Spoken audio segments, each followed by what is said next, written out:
Okay, I get my screen shared. Here we go. Okay. Round 2 of last week's webinar, REITs 101, how to evaluate using real data with Rosh Vadera and myself. Rosh Vadera is from Upside Avenue. He'll tell you a bit about himself in a second, but a little bit more on me and Next Generation for just a moment. My name is Erica Figueredo. I'm the marketing specialist here at Next Generation. I know you're used to seeing some other faces presenting on these webinars. For now, it's just going to be me. So I'm sure you guys have seen my face before too, but instead of moderating the webinars like I normally do, I'm going to be presenting them. So without further ado, blurred down. Next Generation. So Next Generation is a custodian and administrator for self-directed retirement plans. And these are much like the retirement plans that you would find at a brokerage, like Fidelity or Charles Schwab. The biggest difference being the types of assets that you can include within the accounts. So at your typical brokerage house, you'll be able to invest in stocks, bonds, mutual funds, really anything that's publicly traded. And self-directed accounts will allow you to invest in non-publicly traded assets, so alternatives, like real estate, which we're going to be talking about today. So there are 2 arms of our business, which you'll likely see. We have Next Generation Services, which is the headquarters, if you will, in our administrative office, which does all of the necessary record keeping, tax reporting for all of our accounts. And then there's Next Generation Trust Company, obviously our licensed and chartered trust company, which custodies all of our accounts. On our very necessary disclaimer on what we don't do, we're not a bank, we're not a fiduciary, so we don't provide any tax, legal, or financial advice. We also do not review the merits or legitimacy of any investment. So any information provided on this webinar is going to be for educational purposes only. So without further ado, I'm going to pass the floor over to Rosh, and we'll get started with today's conversation. So Rosh, why don't you start us off by letting us know a little bit about yourself and what you're doing with Upside. Yeah, awesome. Thanks a bunch, by the way, Erica. Really appreciate these venues that allow us to meet, network with other real estate investors all across the country, for all of us to share ideas. As you mentioned, my name is Rosh, Director of Investor Relations with Upside Avenue. So anyone that wants to talk about Upside Avenue, generally I'm the first point of contact, not just for our existing investors, but also our prospective investors or anyone who's interested in learning more about Upside, which is a multifamily REIT. So we're a real estate investment trust, and we have equity interest in about 10 or so apartment complexes across the state of Texas, and one also in Oklahoma City. And we have no accreditation or net worth requirements. And our minimum investment is $2,000, meaning to invest with us, you need at least $2,000, which is quite lower than most of the other sponsors out there. But that's Upside, and a little bit about me and my background. Prior to Upside, I was managing a single-family rental portfolio. And prior to that, I was a developer, particularly of commercial buildings, with a specialty in prefabricated buildings. So I put up 5 of those buildings across Texas. And prior to that, I was an investment banker in Houston at an oil and gas focused investment bank. So a little bit about me. For the most part, it's finance and accounting, and mostly in real estate now. Thank you, Rosh. Okay. Why don't you tell us a little bit about what we're going to learn today? Yeah, so, I'll take a step back. Kind of the whole point of this presentation is, like Erica, you had mentioned, you guys do not give investment advice. So the whole point of a self-directed IRA is that each individual account holder takes the initiative upon themselves to decide how to allocate their own capital and be your own fund manager, as opposed to outsourcing it. So the purpose of this presentation, we thought, well, by no means are we recommending, any investment as a good investment. We just wanted to kind of share, in that sense, well, how do you determine if an investment is good or not? So this is part 2 of 3. I encourage the folks that are watching this recording, if you have not already seen part 1, particularly if finance and accounting is new to you.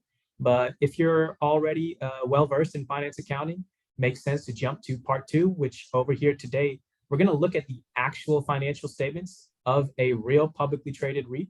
This is one of the largest REITs in the country, and kind of share from a financial standpoint, what do we look for? How do we use those numbers to decipher whether or not this is a good investment? So we'll first start with the business overview. And again, this is not Upside Avenue, although Upside Avenue is also a multifamily REIT. This is a different multifamily REIT. And just for to avoid any sense of giving a recommendation whether or not it's a good investment, we would rather not disclose which public REIT this is. But we'll start with the business overview.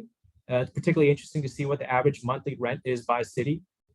We'll look at the REIT's geographic diversification, because that old adage holds true: location, location, location. And then we'll get into the numbers, kind of build off of what we learned in part 1, the cash flow metrics as it relates to valuation, and then some per share items, which is especially important. We'll discuss that towards the end.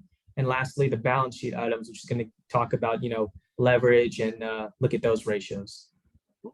All right, let's kick things off then. Wonderful.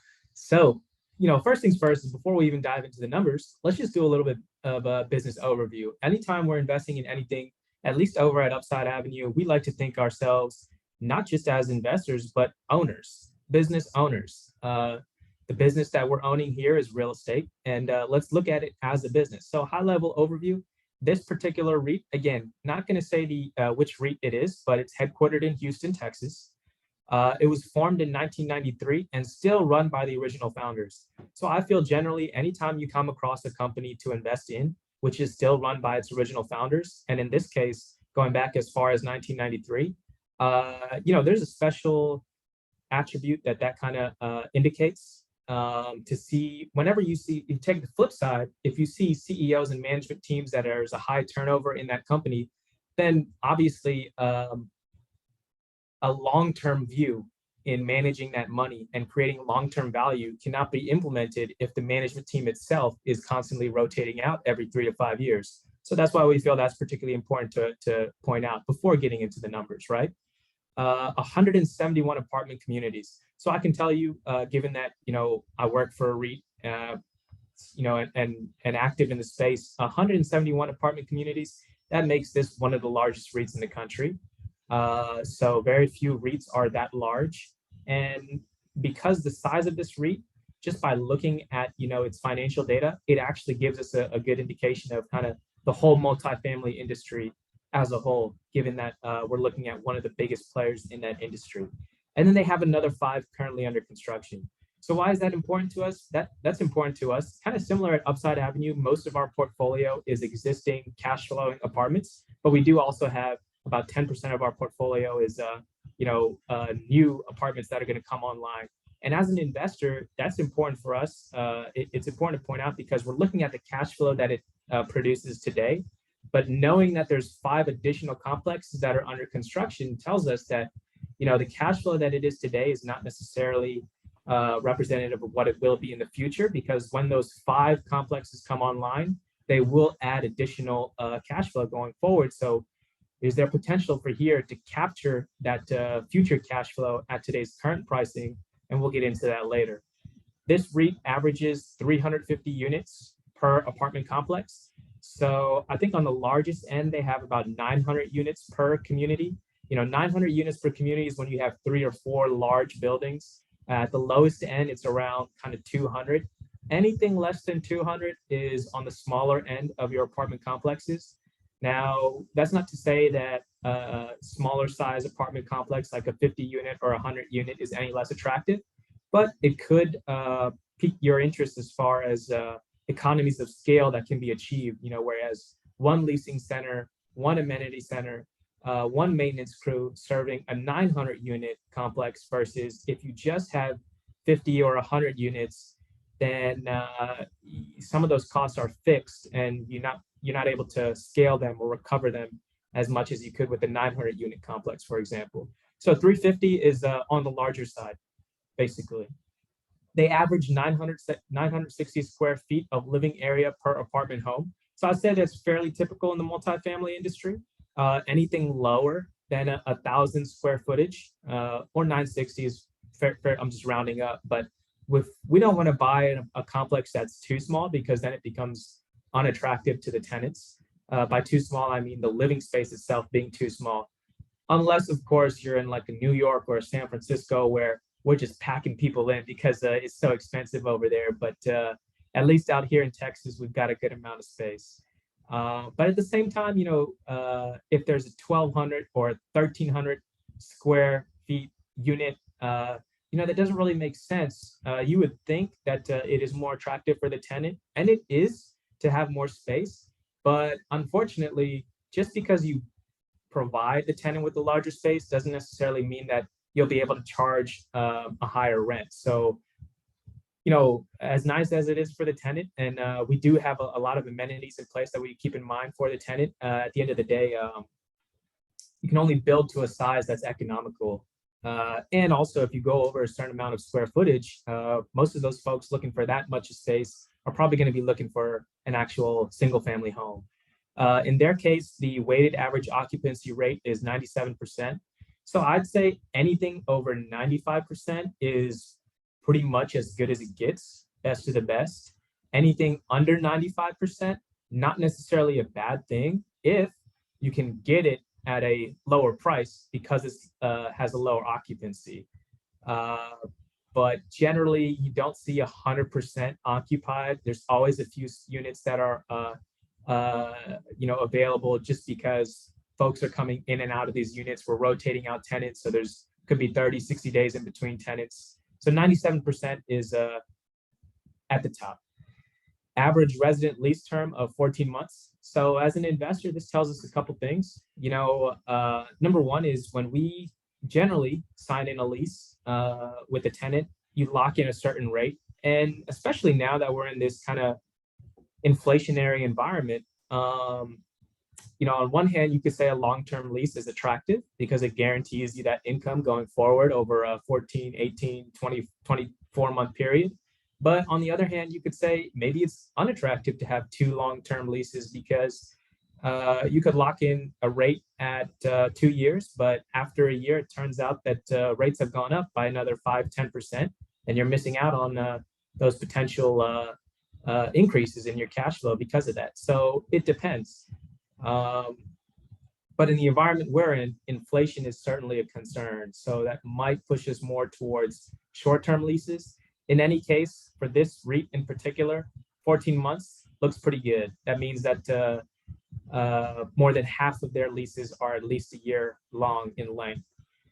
Their average monthly rent is $1,671. And we'll take a look at how that differs across their locations, which is pretty cool because it gives us an idea of the cost of living across the US. Now, this chart here on the bottom right, what that's showing us is the year placed in service. So basically, for all of the 171 apartment complexes that this REIT owns, it's telling us when those complexes came online. So, for example, at the top of the chart, 2017 to 2021. So let's just say the last 4 or 5 years, 18 of their 171 apartment complexes came online in the last 4 or 5 years. So about 11%. We see that the largest of these time periods is the 25% of their portfolio, or 43 apartment complexes that came online between 1997 to 2001. So why is this important to us? Number one, we just need to know what are we buying, and as to answer what we're buying, question here is simply, well, what are we owning? And it's these apartment complexes, but as an investor, it's important for us to know the age of these apartment complexes. Intuitively, the older the apartment complex, the more likely than not, more cash flow it's going to consume just to maintain it as it is. Anyone that's bought any real estate or manages real estate knows the longer it's been in service, the more wear and tear it's accumulated. And so, we take that into account. If we have a lot older complexes, then we may want to budget for more maintenance capital expenditures going forward than had the entire portfolio been built in the last couple of years. It might be capex light going forward, but what we'll find is you'll also pay a higher price. So something to say about how efficient these markets are today.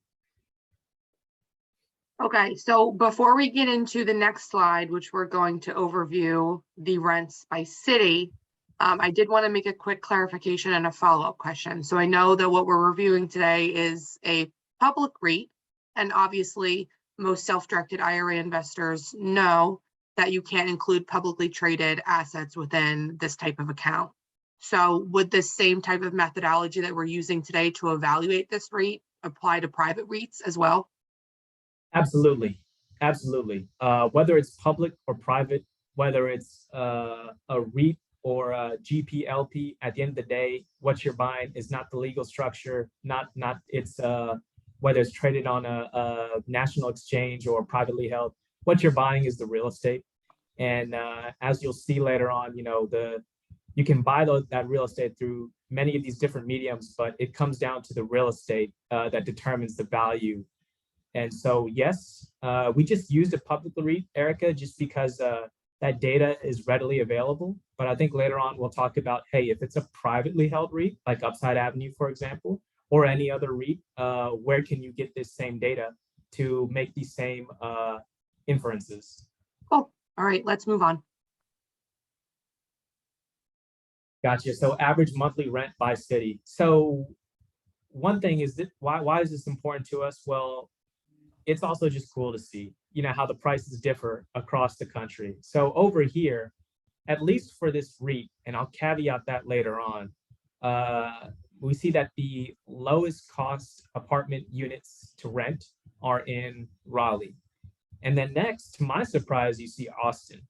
The most expensive is Los Angeles, which comes as no surprise. In fact, the top two most expensive are in California.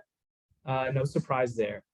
So, it kind of gives us an idea of the cost of living across the United States, which is quite interesting. Although I must caveat, it could be showing that, Washington, D.C. over here is about $1,900 a month, whereas Orlando is only $1,500 a month. So on one hand, it might suggest that Washington, D.C. is more expensive to live in than Orlando. But at the same time, what we're not showing here and what we're not looking at is which assets do they own in Washington, D.C.? So those could be Class A, whereas Orlando, although it's over here, it's showing a lower rate, but those could be Class B or C. So technically, before we infer which locations are more expensive than the other, we would also put another column there to say, well, but are these all the same class of apartments? Because we want to compare apples to apples. But as far as from an investment standpoint, one of the reasons I like to look at this is to see, is there any opportunity here? For example, in Austin, Upside Avenue is based in Austin.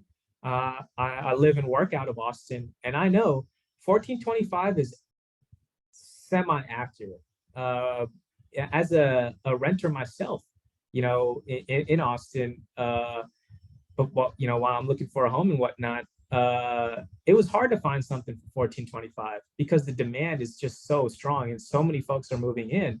So I'm looking at this and seeing, well, wait a minute, maybe there's an opportunity where this REIT will historically was renting out its units in Austin for 1425, but going forward, it's not unreasonable that it may be able to rent those out for 1,500, 1,600 even. So that means that there's some additional cash flow that we can capture here just by nature of the markets they're located in and the supply and demand imbalances in those markets being in favor of the REIT. So that's kind of why we're looking at this. Well, that's definitely interesting to look at. But what I'm wondering is why, out of all of these, you have Dallas, Fort Worth, and Houston highlighted. Can you comment on that?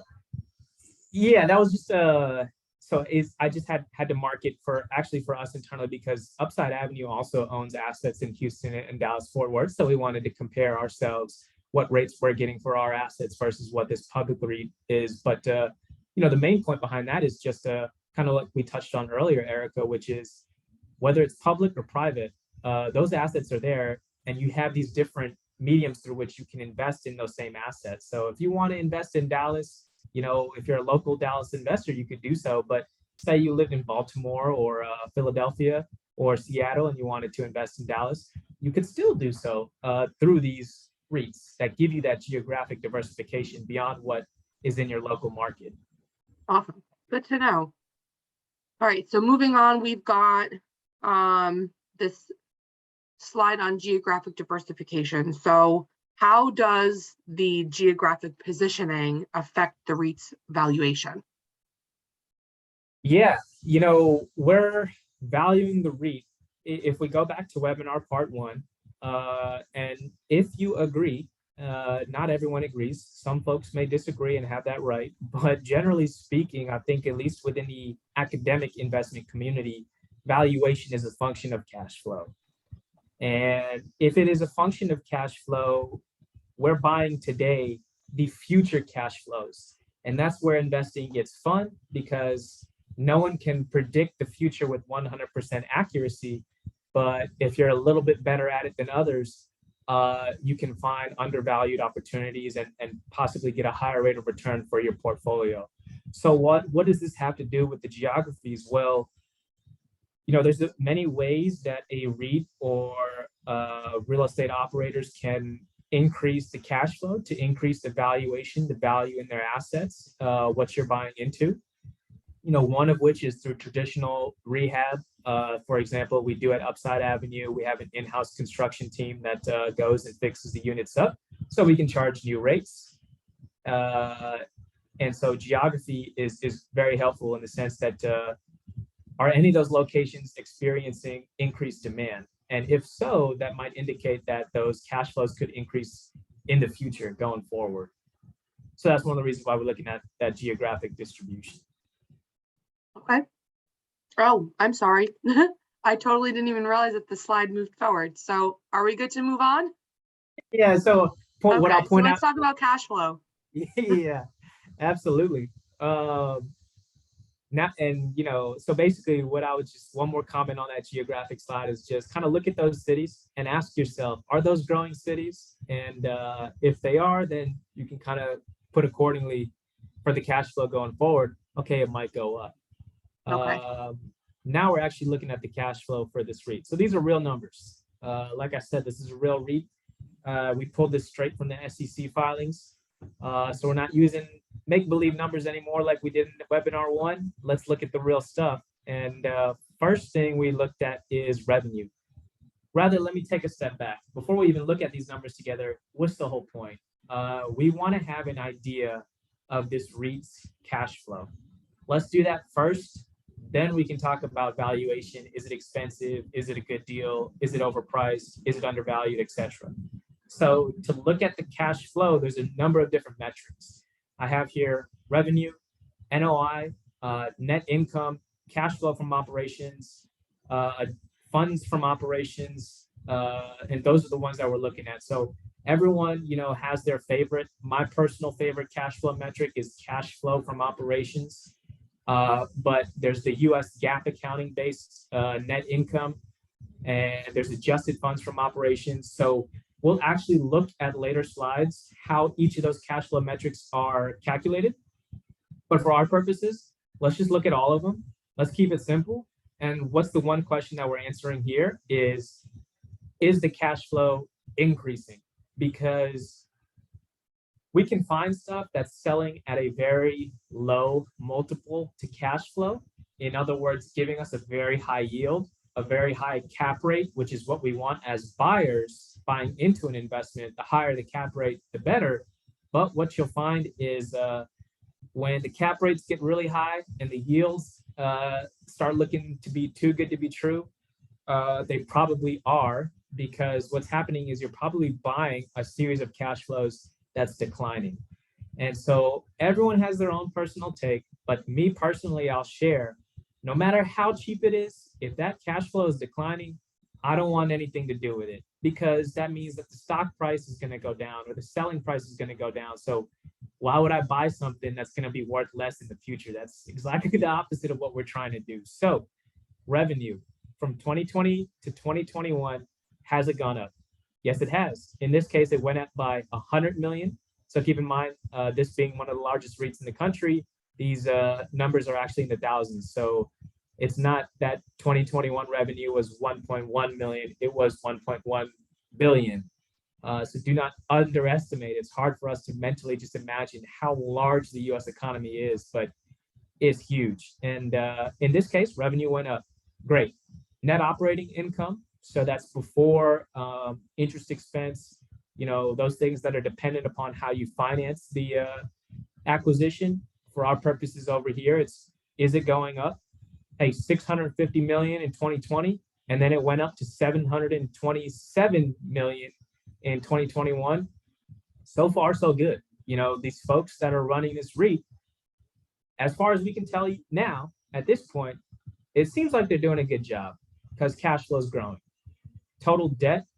So this is just, we'll touch on this later in the slides, but hey, we also want to make sure that, they may be growing cash flow, but some trap we can get into is that they kind of increase returns, but by using leverage, which everyone does. So it's not a bad thing in itself. It's the amount of leverage that we use. So we see here, did the total debt on this REIT go up? Yes, it did. But how do we know if that's a good or a bad thing? The way I look at it is our ability to pay off the debt is the real question we should answer. So we actually quantify that here. In 2020, you see that debt is 3.7 billion. I'm rounding up. But I take that debt and look at it as a multiple of the net operating income. So basically, if we're producing this much of cash flow, let's just assume for illustrative purposes, we used 100% of our cash flow to pay off our debt. How many years would it take to pay off that debt? And in 2020, the number came out to 5.7 years it would take if we used 100% of our cash flow to pay off our debt. In 2021, you see that number drops to 5.1 years. So what happened is, although the debt increased in amount, the actual ability to pay off our debt became even stronger because cash flow increased at a higher rate than they were borrowing more debt.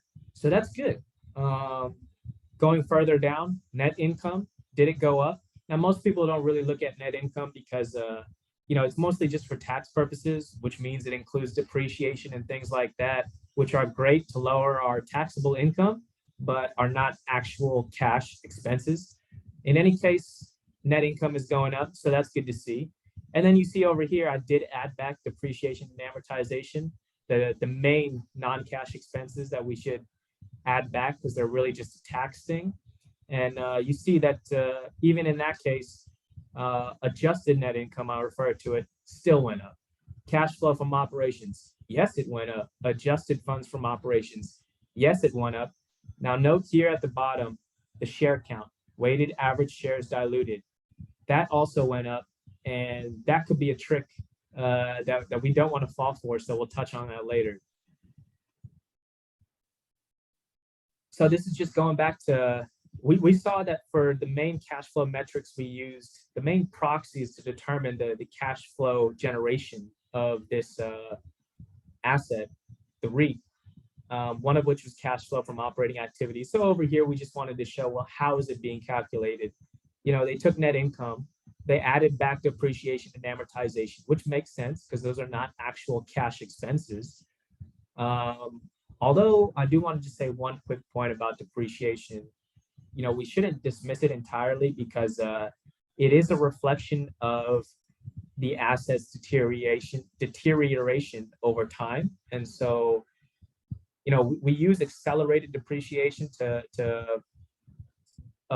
minimize our taxable burden, but I guess my point is just that where there is depreciation, there may be or should also be some reinvestment in the asset to keep it up to a good working condition and ability to charge, market rent. But my point here is the cash flow from operating activities. You see here how they calculate it. And they add back a lot of other things, equity and income of joint ventures, share-based compensation, and this webinar is not meant to be a prep for the CPA exam, so we're not going to get into those little itty bitty gritty, but it is nice to see how it's calculated. Our point here, though, is it's going up year after year. Cool. So before we get into anything else, I know we're kind of taking in a lot of information, and hopefully not everybody that's watching this webinar is assuming that they need to go out and find all of these numbers themselves. So I know you had mentioned earlier that a lot of this stuff is readily available for the public REITs. So if you could share just a quick second on, where you might find that, and then for those private REITs where this information may be a little tougher to find, kind of how that differentiates. Yeah, so the United States Securities and Exchange Commission serves the investment community to make the capital markets efficient and to make it work for all. So let's not get into any politics on whether or not they're doing that. But to be fair, if any publicly traded REIT, any publicly traded company, just go to sec.gov, right there on the home page, enter in what that company is, and you'll see all their filings. And me personally, from my public stock portfolio, I don't even touch the website or the investor presentations that my public holdings send to me. I go straight to the SEC and I see what they reported to the SEC. So go straight to the audited financials. Now, your question though, Erica, is, well, what if it's not publicly traded? And for our SDIRA holders, they're looking at private REITs. Now, there's plenty of private REITs out there, and answer is, it depends. If it is an SEC regulated vehicle, depending upon the regulation under which they raise capital, more likely than not, it's probably has some SEC filings or requirements that they're forced to do. For example, just as an example, Upside Avenue, we raise capital under Regulation A, which requires us to submit and disclose every 6 months our financials to the SEC.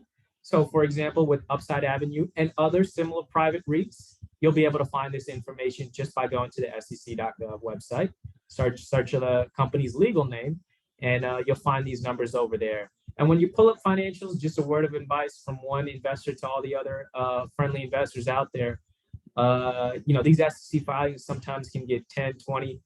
I've seen ones where they're 100 pages.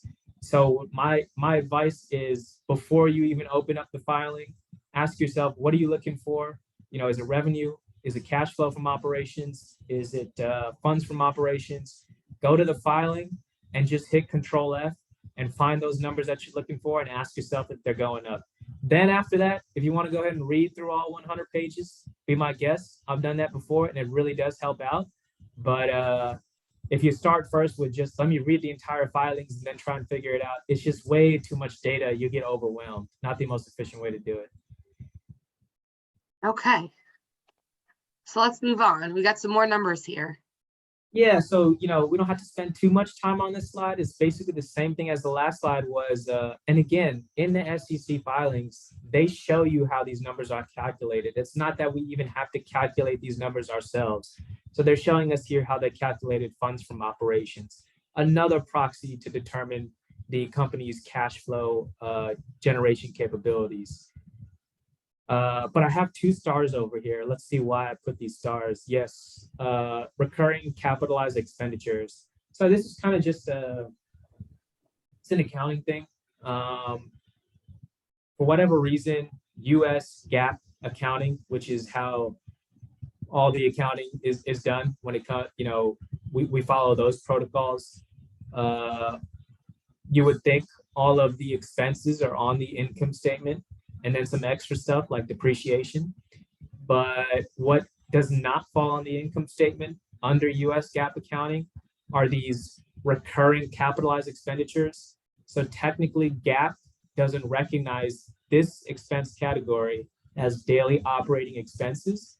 These would be things like, it's not daily technically to US GAAP, it's more to enhance the profile of the the real estate assets. So a lot of times they bucket it into like renovations and upgrades, but this is where it gets a little bit tricky, but really not too much. You know, when we think about these renovations or upgrades to the asset, you know, technically these are not daily operating expenditures. These are things you do to increase the value of the asset, to keep it at market rate condition, you know, to offset the wear and tear over time. For example,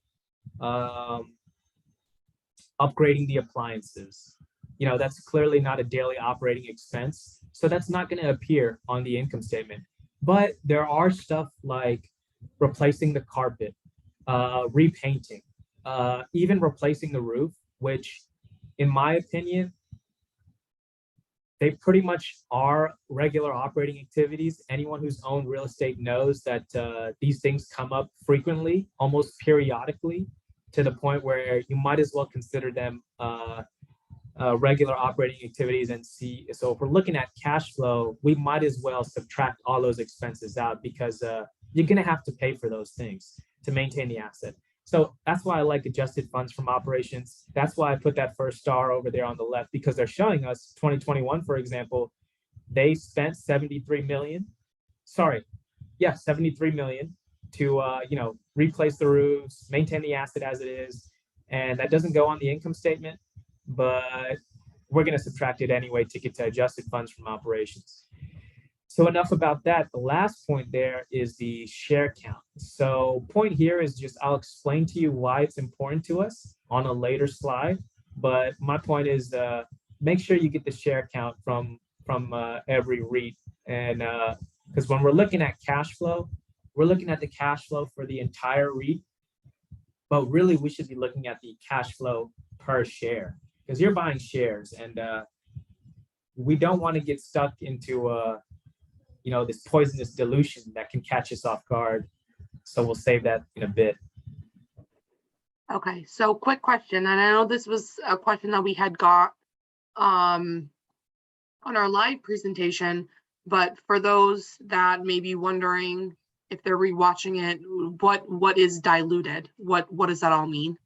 Yeah, I keep pushing it off and procrastinating. I keep, you know, alluding to it, this big scary thing, kind of keeping folks interested until the end, but we should jump into it. So I mean, basically, and I think let's talk a little bit about history, you know, as far as public company CEOs and how they've been incentivized, and how so let me think about the best way to say this is a lot of times, at least historically for the last couple of decades, management's compensation has been a function of assets under management. So you'll see this very often, you know, 1 or 2% of assets under management is their fee. And that's how a lot of these folks are incentivized and compensated to manage your money and these real estate portfolios. So this has happened in the past, which means that let's be careful that we don't fall for this trap again in the future, where managers will continue to acquire more assets. You know, not that they're evil, they just are looking, hey, how can I make more money for myself? And if it's by growing assets under management, then I'll continue to acquire more real estate on my investors' behalf.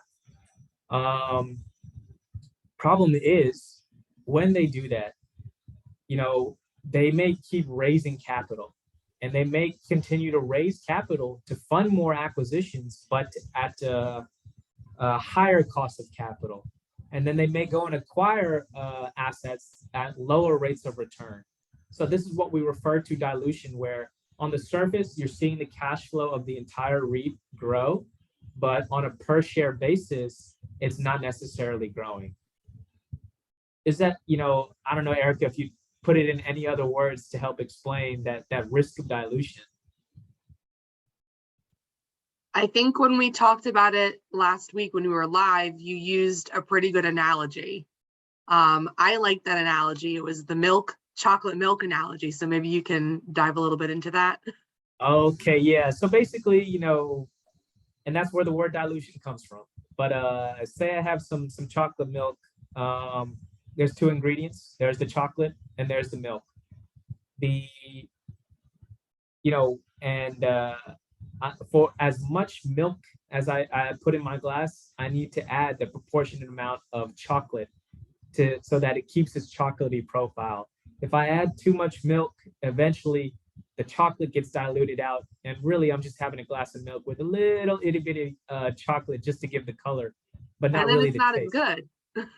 What's that? And then it's not as good. And then it's not as good. So that metaphor there, the milk is the capital. I'm going to keep raising capital from my investors, adding more and more milk.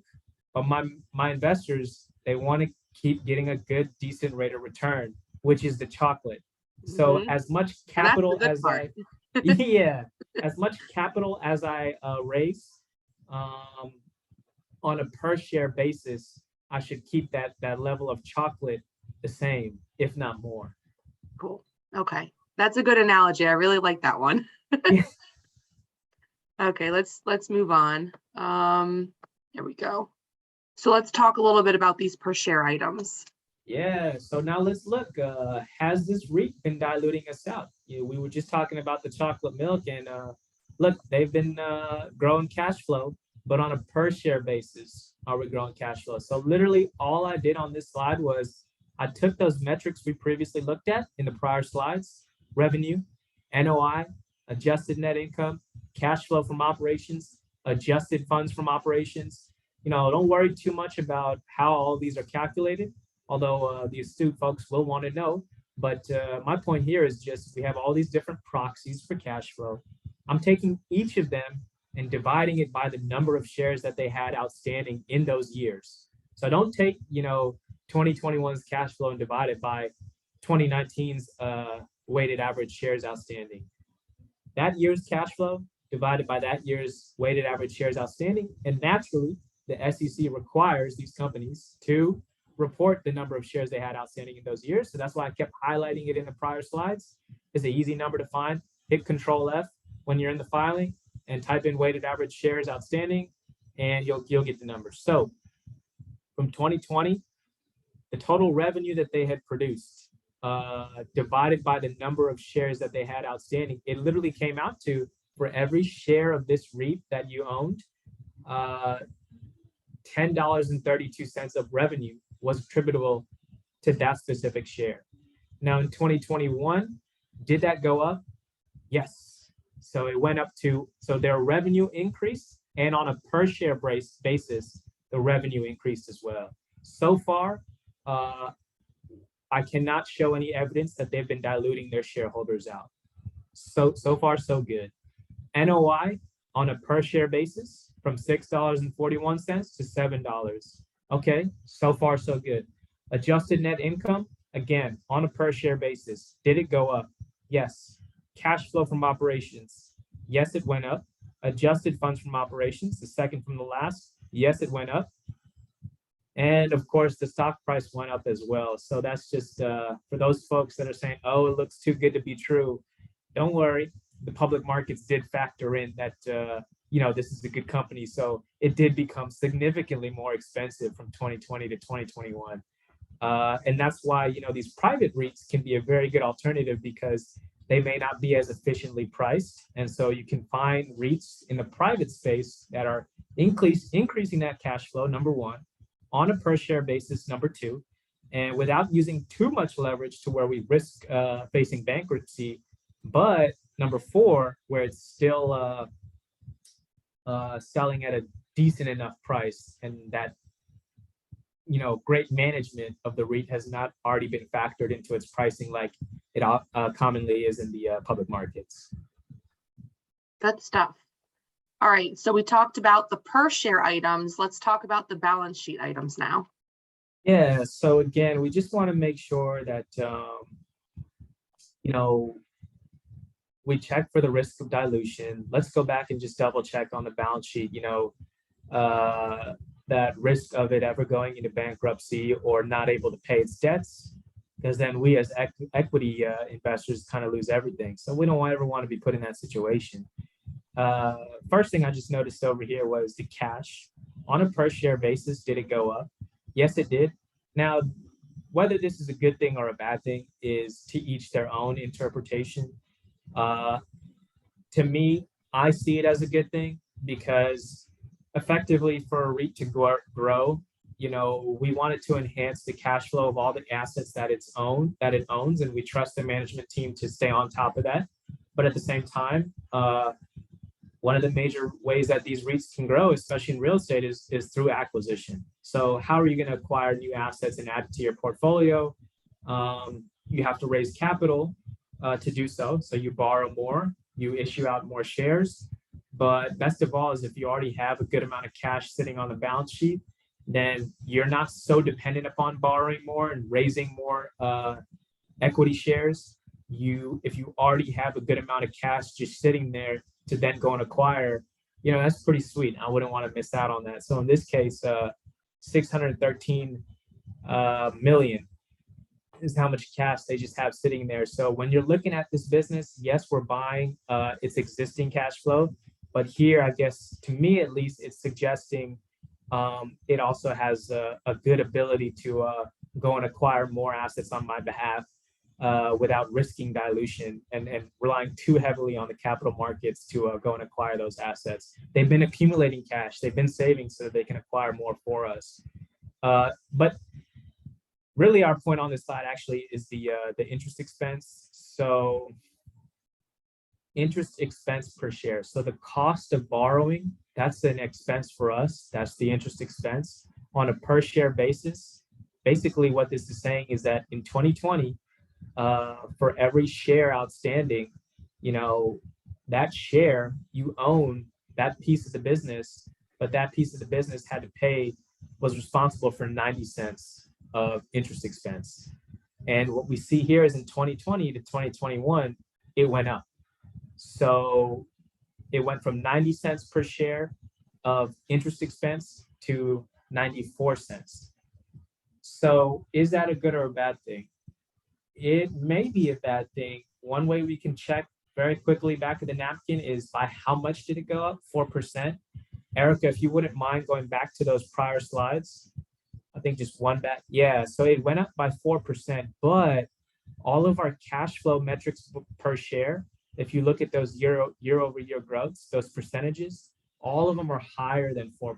So although, again, it's another way of looking at what we had discussed earlier was, although the debt is going up, the company's ability to pay down that debt, to service its debt payments is going up more, is keeping up with it, essentially.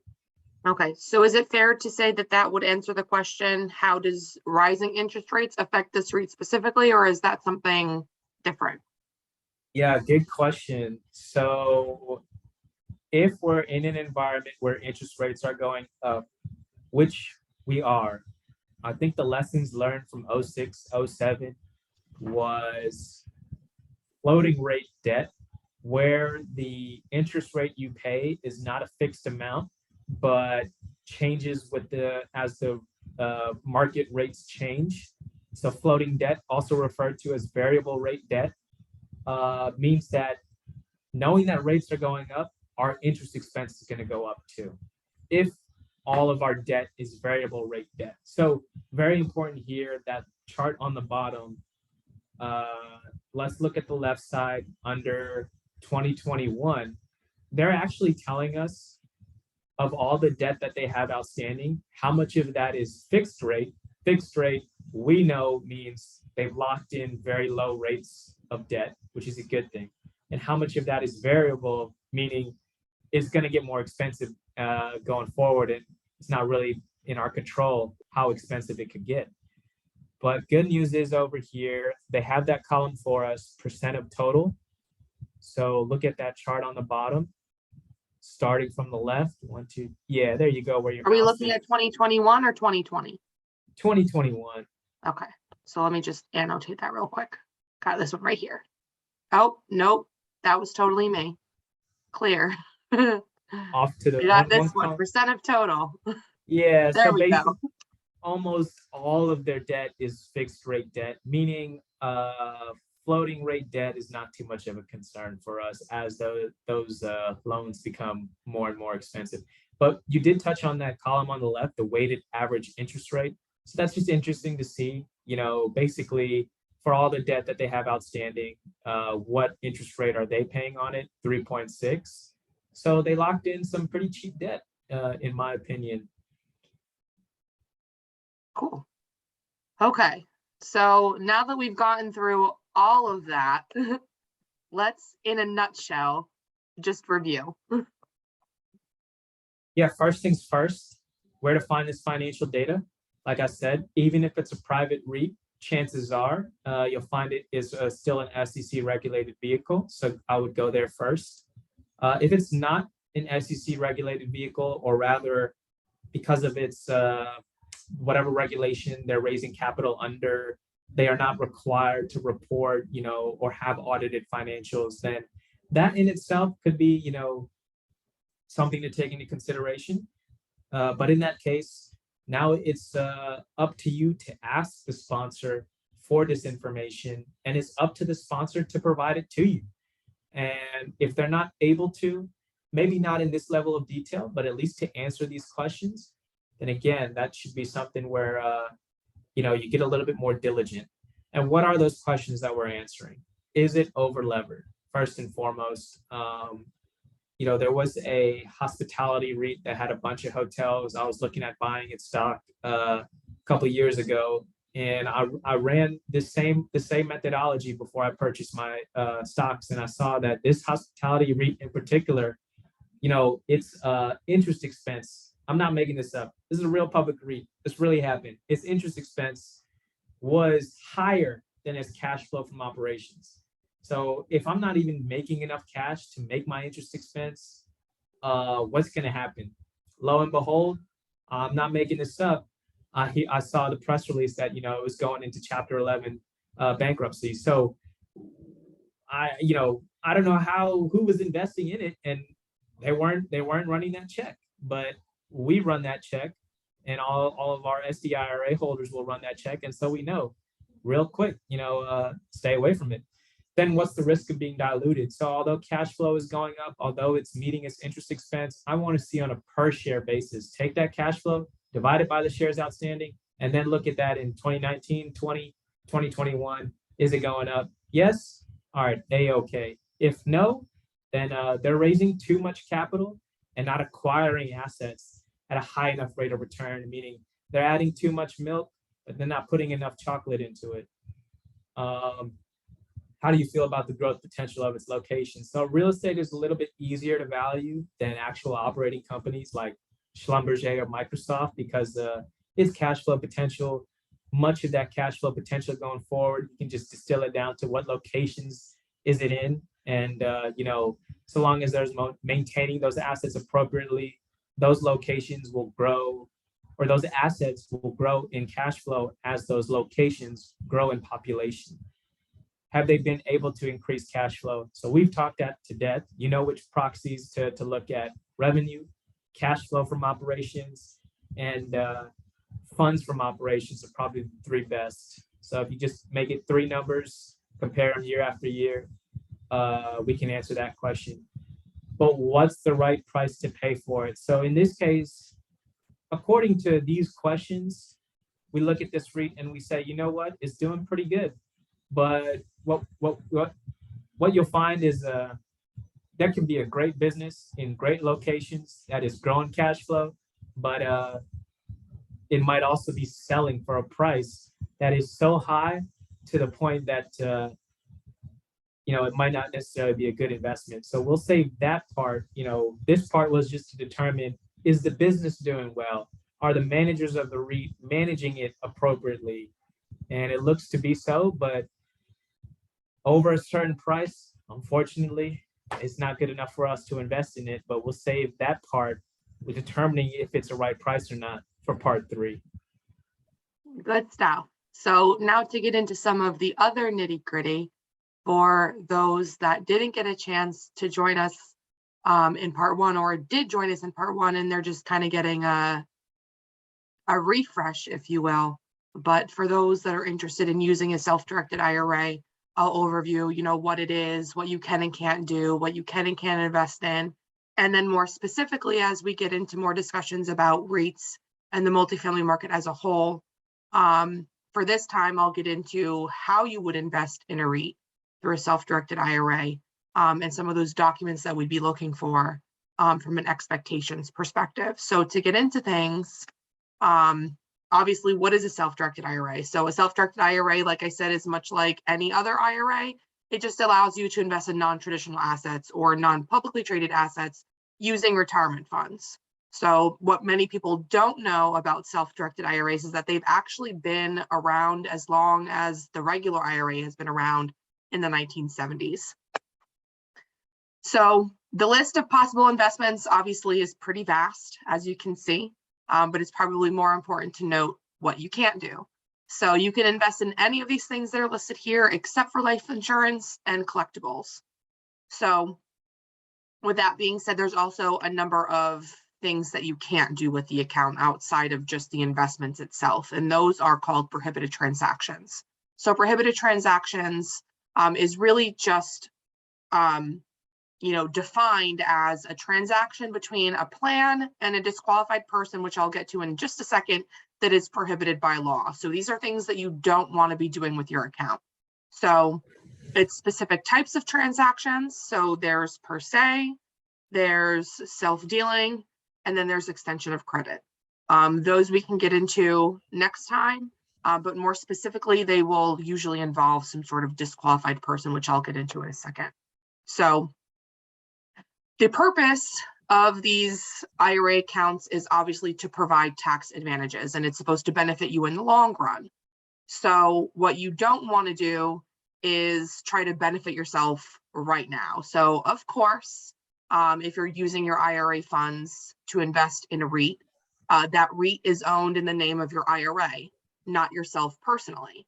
So instead of, Erica owning this REIT, it's Erica's IRA owning the REIT. So I myself personally would be disqualified from transacting with that investment.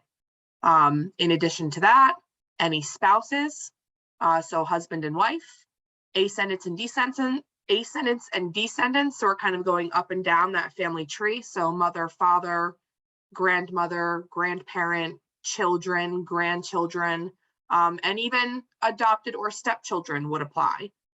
So those would be off limits as well. And then we have fiduciaries and people providing service to the account. So obviously your financial advisor, if they're involved in an investment or, they're representing an investment, that's a no-go. Entities that are majority owned by a disqualified person. So even if it's your friend or your aunt or uncle, which wouldn't naturally be disqualified, if they own more than 50% of that asset, it would be off limits as well. Then you have business partners, and then obviously persons providing services to the account. So lawyer, custodian, administrator, etc. So these are just people that you really want to keep in mind that you're not transacting with. But more specifically within real estate, which is important to note, not so much with REITs or any multifamily investments that may be passive in nature, but direct investments where you're actually physically owning the property. These are some of the things that you might want to avoid.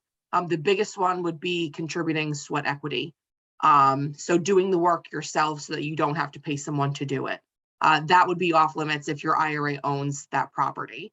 But not only that, all of the expenses, if you have to pay a plumber, if you have to pay an electrician, if you have to pay a landscaper, all of those expenses need to be paid from the IRA funds. So that's just a little gist on it. But if you are interested in investing in real estate through a self-directed IRA, there's obviously the timeline that you want to be aware of. Since it would be considered a prohibited transaction to get personally involved in an investment if you intend on using your IRA to invest in it. First and foremost, you want to be proactive rather than reactive. So what that means is you want to establish your self-directed IRA account first before you kind of go ahead and do anything else. And we like to call that not putting your cart before the horse. So obviously, first thing you want to do is open your account. That takes about 1 to 2 business days. And then from there, you're going to fund your account.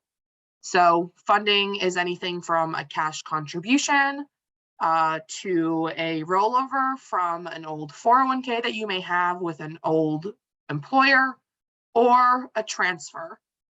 So if you're going to move money over from like a regular IRA to brokerage to an IRA, let's say at Next Generation. So that normally takes about anywhere from 1 to 6 weeks. And rule of thumb there to determine, because I know that is a very broad timeline, is just the method. In most cases, a cash contribution is probably going to be your quickest route, but unfortunately with the cash contribution, you are limited to the amount of funds that you can contribute personally to your IRA account. So that may not be suitable for a real estate investment. But in any case, they also have the rollovers and transfers, which you can move money either from, like I said, an old employer plan or an existing IRA. And that time frame will usually depend on how quickly the other custodian can get those funds moved over. And in some cases, they really don't want to let it go. So it can be a little bit of a strenuous process. And that's why we like to keep that timeline a little bit more broad so that we're kind of tempering the expectations just a little bit. But that can be, obviously quite a process. But from there, it's usually smooth sailing. So to make an investment, it's normally about 1 to 2 weeks. And what happens in that time frame is we're collecting everything that we need from you in order to complete the transaction. We're requesting all of the supporting documentation from the investment itself. We're reviewing those documentation to make sure that it is in line with IRS guidelines. And that's really, to protect the tax advantage status of your account. We want to make sure that there's nothing within the investment docs that would put you at risk for, doing a prohibited transaction. And then from there, we have, a very small 2 business day processing time just to actually complete the transaction. So in all, I would say 1 to 6 weeks in total. And then to get into more specifically, what would be required for a REIT investment, which is also called a private placement. I've definitely a lot of things that we're going to need. So just to kind of keep things and expectations aligned, what we'll ask for is the bi-direction letter, a private placement instruction letter, a private placement advisory notice. We'll need a method of payment for that transaction. And then if it is going to be, ACH or wire, we'll send you those instructions. And then from the investment itself, we'll ask for the LLC operating agreement, a certificate of good standing or articles of formation, a signed subscription agreement, and a private placement memorandum, or what other people may know as a PPM. And our office signs all of these documents on behalf of, the IRA as you, the investor. So with that being said, that concludes my presentation for the day. Pretty quick, pretty self-explanatory, but if you have any questions, you're more than welcome to reach out. Like I said on part 3, which is the final part, in addition to what Rosh said he's going to cover, I'm going to get into a little bit more detail on some of the different types of multifamily investments that you may be able to include in a self-directed IRA, and just a few examples of those. And then, of course, all the documentation required for those as well, although some of them may be pretty similar to what I'm going over today. So with that being said, if you have any questions, feel free to reach out. I have our Linktree link over here, which will get you to pretty much anything else you need, as well as our direct contact information. So jot that down while it's up, press pause if you need to. Otherwise, we've got our coming up in just about a week on Tuesday, May 24th at 1 p.m. Eastern time. So make sure you sign up for that. And if you have any questions for Rosh, his contact info is pasted below. And then we also have a nice little offer from Upside. So why don't you, Rosh, you tell us a little bit more about that before we sign off. Yeah, to the folks that have made it this far in the presentation without falling asleep, I applaud you, my friends. Please do reach out. We do have a quick start guide that I'd love to share. And also, investing is a lot of fun. We really enjoy it over at Upside Avenue. So we're always happy to talk about our investment portfolio, or even any other investments that anyone else is considering out there. just to discuss, kind of share ideas. There's my contact info. Please reach out. Okay, so with that being said, that concludes our webinar, and we hope to see you on the next one. Rosh, thank you for joining. It's a pleasure as always, and we'll see you next time. Thanks, Erica. Thank you. All right, bye guys.